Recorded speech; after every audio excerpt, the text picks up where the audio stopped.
myself, point to something.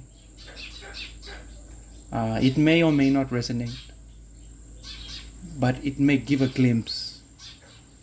And for some, that's all that is needed. It's just that glimpse, just that pointer. So once again, the self-realization that I refer to is the self before the thought arises within us. Any thought. So, if I may ask the question to another and say, who are you? Who are you? Very challenging question. Most would answer it as, I am Jeffrey Figa. I mean, they will give their name. I'm from so-and-so place, from this region of Papua New Guinea or this part of the world. And perhaps describe what are memories of an identity. And this is where the confusion sets in, and also is a challenge for an individual to really understand who they are beneath those surface, I would say, their surface descriptions. They're the memories, the thought constructs of who we are. Self-realization is penetrating through that thought construct of what it is that we believe to be ourselves, or any belief, therefore, including religious belief, as religious belief is also a collection of thoughts or thinking. I go this far because I believe that in order to find something universal, something that unifies all of us, something that unifies all human beings, we must penetrate deeper than thought constructs of our identity.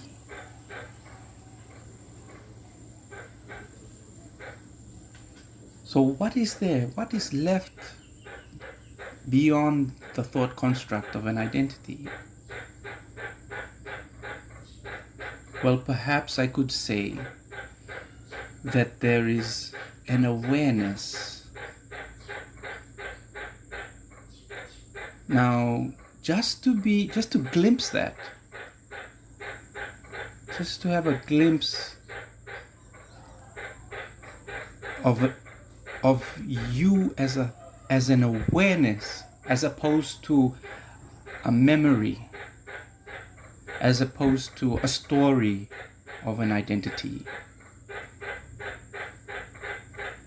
That awareness, realizing that awareness, is essentially what I refer to as a self-realization, as the true self, the awareness that is beneath the thoughts, beneath the thought identity, beneath the story of who I am. The one who sees the story of who I am, the one before the thoughtless awareness of self. And that awareness, that awareness it's always there. It's not something that we have to attain.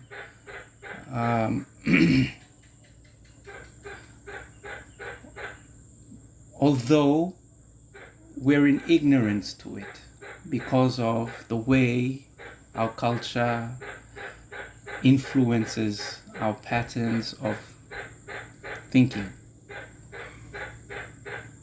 And as a result, we tend to identify ourselves with the stories inside our head, or the stories we encounter in the world around us, and we identify with it. So we see outside of us like, oh, that's my wife, or that's my child, or that's my car, that's my house, or whatever it is. But we claim a sense of identity from what is external to us. If I could describe all those things that are external as the world of form, and form itself is infinite, like it says there is infinite diversity of form. It's never ending. But one thing is certain with form is forms are always changing. Nothing lasts forever. Everything is shifting from one moment to the next, including our body, the physical body in which we inhabit. So by saying that, I'm actually pointing again to the body not even being us or the self. Yes, we may occupy the body, but how do I know that we're not the body? That's very challenging to encounter that, because the basis of our modern world is materialism, the world of form, and the study and the use of the world of form. That's what science is all about too. And we equate our awareness with a brain, a network of structures, of cells in the brain, and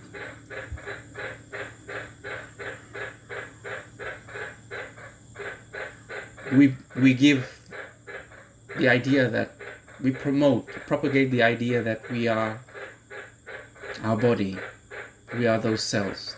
The cells create our identity.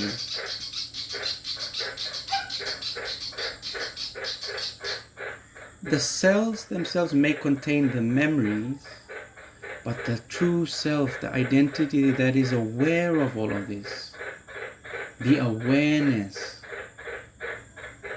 the one that sees the material form, the one that studies the material form, the one that is behind all things, that witnesses all things.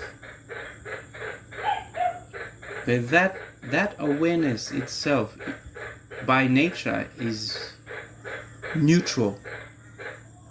It doesn't attach itself to all the things that are changing around it. And therefore, it is the one thing that never changes.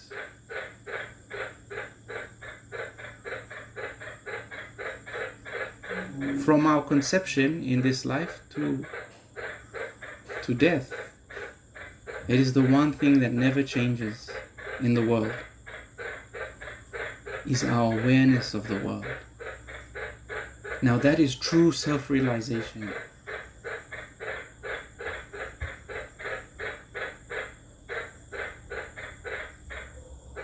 Now, if everything is changing and never stays the same, if all forms are constantly changing around us,